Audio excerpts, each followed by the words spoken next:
तो हम लोगों ने उद्योग विभाग के साथ उद्यान विभाग के साथ 2 दिन का हमने कार्यक्रम किया था, जो ये बलभद्रपुर कोतवाल में किया गया था, जिसमें करीबन 150 काश्तकार आए थे। तो कल के सेशन में, कल पहला सेशन था, इंट्रोडक्शन सेशन था, उसमें काफ़ी सारे करीबन 20-25 काश्तकारों ने अपने प्रोडक्ट भी लेके आए थे और अपनी क्या क्या समस्याएं थी वो बताया था। उसके बेसिस से हम लोगों ने कुछ थोड़े से सामान बाहर निकाले हैं जो उनके छोटे छोटे काश्तकारों को हेल्प करेंगे करने का। जैसे एक सबसे बड़ी प्रॉब्लम काफ़ी काश्तकारों को आ रही थी, वो ये थी कि वो कांच में पैकिंग करना चाहते हैं, क्योंकि प्लास्टिक की पैकिंग, खासकर पहाड़ों में कोई प्लास्टिक की पैकिंग का सामान पसंद नहीं करता है, लेकिन कांच की बोतल धो के साफ़ करना मुश्किल पड़ रहा था। तो उसके लिए जैसे एक बोतल, एक सिंपल से प्लास्टिक का एक स्टैंड हो गया, आपने बोतल धोई, उसके बाद यहाँ पे उल्टी लगा दी तो आपकी सारी बोतलें लग गई, आप हैंडल से उसको आराम से उठा भी सकते हो, तो ले जाके जहाँ पे कैरी करना है वो भी इजी हो जाएगा, और बोतल उल्टी रहेगी तो उस पर धूल भी नहीं आएगी। वरना अगर कभी भी कोई पार्टिकल धूल बोतल में दिख जाता है, कांच की बोतल में खासकर दिख जाता है, तो पूरा का पूरा माल रिजेक्ट हो जाता है। दूसरा ये हो जाता है एक वाइन प्रेस। ये आपका क्या होता है कि आपके मशीन से भी लोग जूस निकालते हैं, लेकिन कई बार वाइन और ये जो अच्छे जो जूस निकालते हैं उसके लिए हमें प्रेशर लगाना पड़ता है। तो ये लकड़ी की प्रेस है, ये थोड़ी ट्रेडिशनल है और इसका सुंदरता भी रहती है। तो इसको इसमें एक लिप होगी जहाँ से आपका नीचे से आप जूस कलेक्ट कर सकते हैं, और ये आपका ये स्क्रू मैकेनिज्म से ही चलती है। तो आपने इसके ऊपर लकड़ी के फटके डाल दिए और इसको स्क्रू से इसको यहाँ से करके टाइट किया तो ये नीचे जाएगा और ये जूस निकलता जाएगा। ये पुराने जैसे आजकल कच्ची धानी का तेल, कुल्लू का तेल जो पसंद करते हैं, वैसे कुल्लू का जूस हो जाएगा। इसको किस ये वाइन प्रेस बोलते हैं इसको। ये जूस के लिए यूज होती है। इसमें फ्रूट डालेंगे, इसका फ्रूट का जूस यहाँ से निकल के आ जाएगा। तो ये हो गई। ये हम लोगों की एक ईस्ट है। कुछ लोगों को फर्मेंटेशन करना था, कुछ लोगों को वाइन बनानी थी अपने पारंपरिक तरीके से, लेकिन पारंपरिक तरीके वाली वाइन ख़राब हो जाती है। तो ये ईस्ट है जो हम लोग इंपोर्ट करते हैं।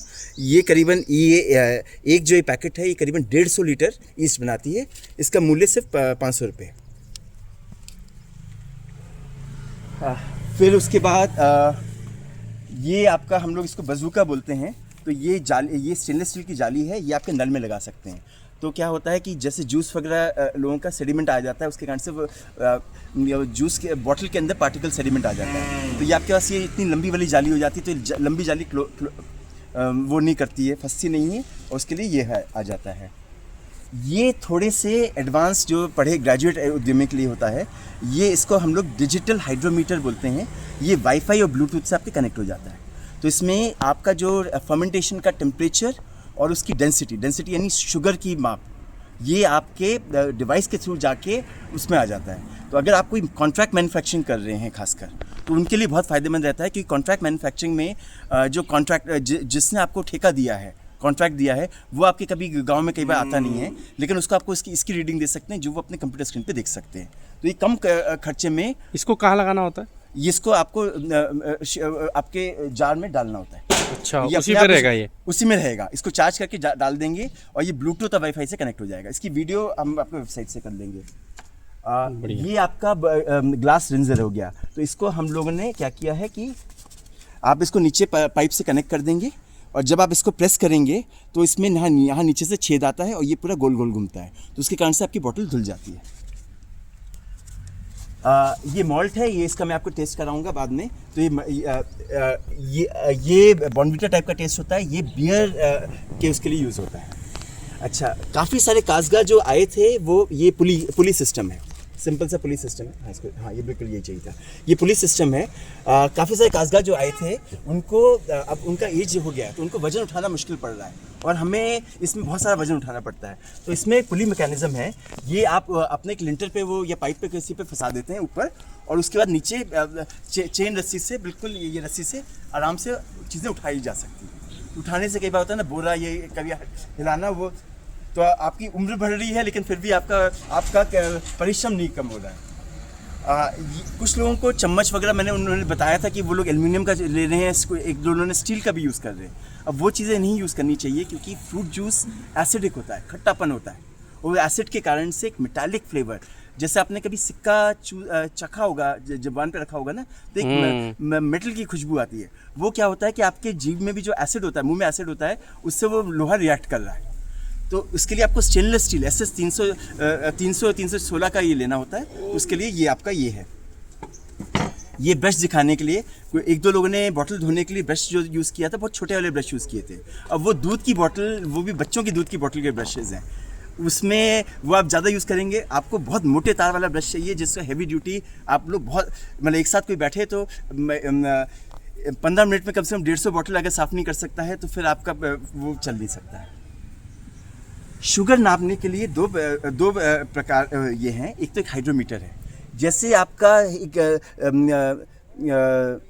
कृषि विभाग आपको ये कराता है ना, दूध का मेजरमेंट करने के लिए एक फैट मीटर होता है, तो वो भी ऐसे ही यूज़ होता है। लेकिन ये क्या है कि ये इसके लिए यूज़ होता है आपका शुगर का निकालने के लिए, क्योंकि शुगर से वो गाढ़ा हो जाता है। ये आपका है रिफ्रैक्टोमीटर। रिफ्रैक्टोमीटर में क्या है कि आपको एक बूंद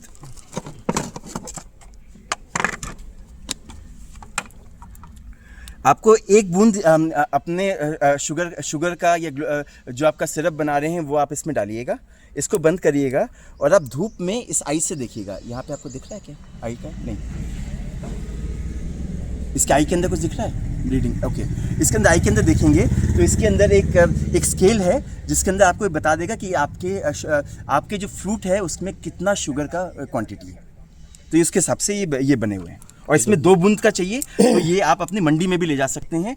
जब आपको कई बार क्या होता है कि मंडी में जैसे गन्ने का, तो मुझे पता है गन्ने का आपका ब्रिक्स लेवल पे जो बोलते हैं कितना शुगर है उसके हिसाब से आपकी पेमेंट होती है, वजन के हिसाब से पेमेंट नहीं होती है।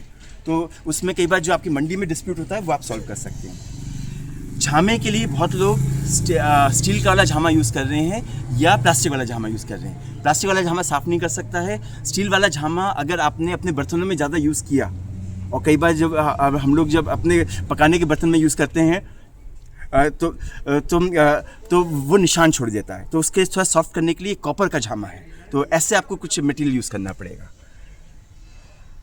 ये आपकी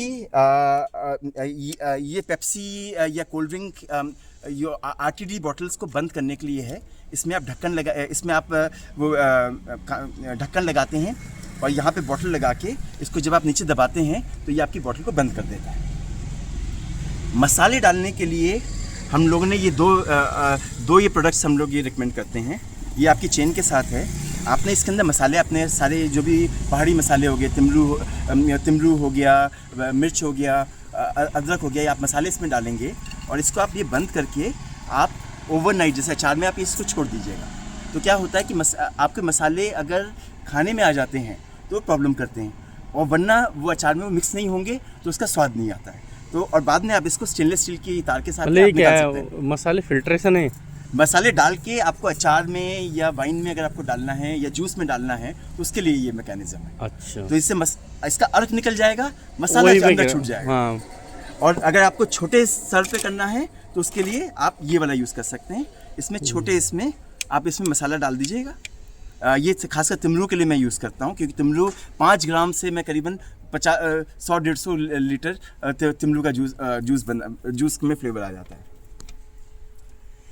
बॉटलिंग करने के लिए काफ़ी लोग क्या हो रहा है कि वो अपना लेवल सेट नहीं कर पा रहे हैं, क्योंकि नीचे ऊपर में गूदा रहता है, नीचे में सेडिमेंट आ जाता है। उनको बीच का लेवल चाहिए।